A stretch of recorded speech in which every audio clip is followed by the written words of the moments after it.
Welcome back to DXB today, and tonight is a very, very interesting episode talking about organ donation and the World Transplant Games.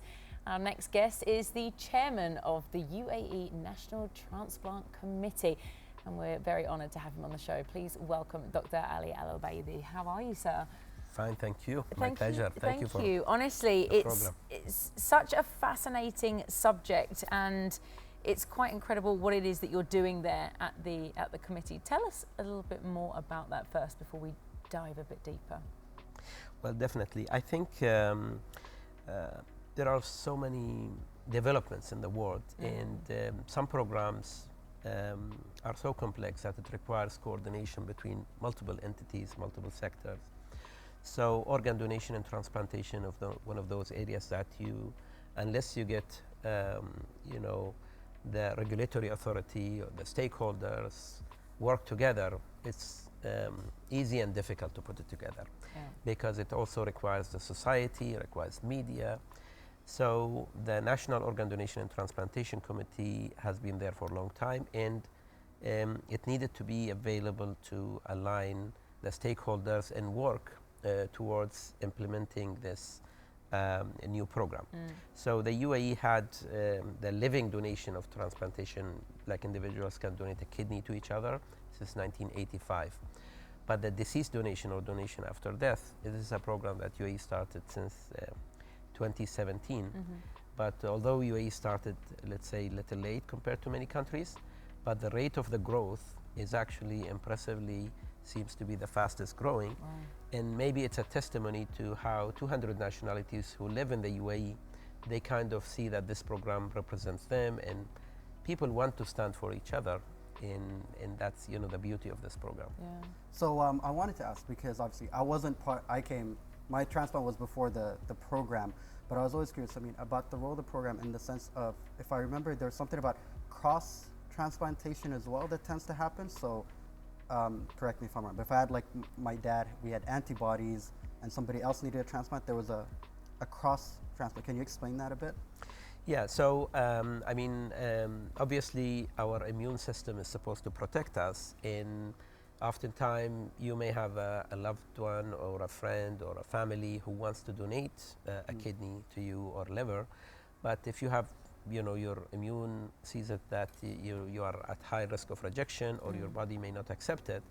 There are innovative ways to overcome that. One of them is removing these antibodies, but then you would probably need more medications. So, but one of the better ways is to find a better match. If you find a better match, even the lifespan of that organ is going to be longer. So suppose you have two families or more, well, you have somebody who wants to donate to you, but then you're not a match. So you get your donor donate to another family, and the other family donate to you. Oh, wow. So this way you solve the problem between several families, and the result is impressive. Wow. That's incredible. I'll be honest, up until last night, I didn't realize that there was a program to become a deceased donor, and I'm ready to sign up.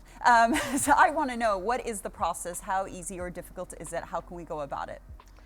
Well, I think, as earlier was highlighted, is that we really want to address some of the misconceptions about what does it mean to sign up.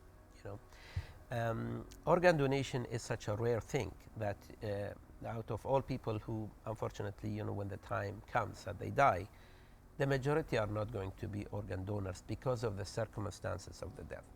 And it's so much true that that maybe 1% of people who die may be donors, and you really want the public to know that if you had this discussion during your life, then you make this decision easy on your family to say, what, he or she wanted to be a donor, and we have to respect that wish.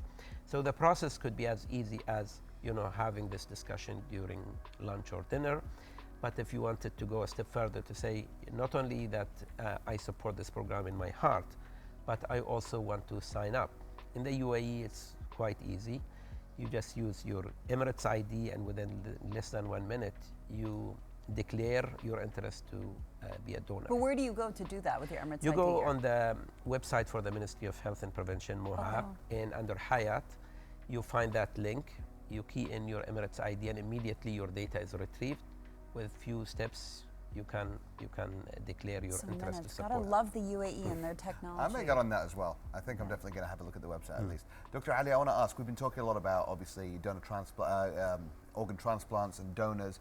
Let's talk about what comes before all of that, prevention, because I know the World Health Assembly passed 2 resolutions for kidney health and for preventing organ failure. Is this more responsibility for us as individuals, or is it governments that should be taking more of an attention on this? Well, this is an amazing question, because why would the World Health Organization pass a resolution? Usually they pass on resolutions that address things that probably sometimes are more difficult to one country to do alone, or one stakeholder to address alone. So last year, there was the 77th meeting for the World Health Assembly, and just last week was the 78th. So last year we had the resolution about organ donation and transplant, and how this program requires a multi-sector, multi-stakeholder. And this is much different than many other medical programs where you can align the parties faster for an implementation. So this requires significant coordination, requires preparing the public, requires addressing prevention as a key pillar. And why is that? Because globally, if I share with you some statistics, out of 160,000 transplants or so, this is only 10% of what the world needs. So prevention, as always, whether you are a transplant, if you adopt a healthy lifestyle, you will keep your kidney or liver or lung graft to last longer. But also better still is that if you have some sort of early diseases affecting your kidney, lung, liver, or heart, by adopting a healthy lifestyle, you can have your organs last longer, so that those who need it the most, they get organs at the right time to save their lives. So prevention is always given a priority, and we want the public to know that some key information. One is that this program is not only about declaring that you want to be a donor. This program is also declaring that you really want to stay healthy, and that you really want those who need it the most. And the good news is that the majority of these diseases that cause organ failure are preventable if we change the lifestyle within certain risk factors they may have. Absolutely. Dr. Alobeidli, thank you so much for being with us and for giving us your time and for the amazing work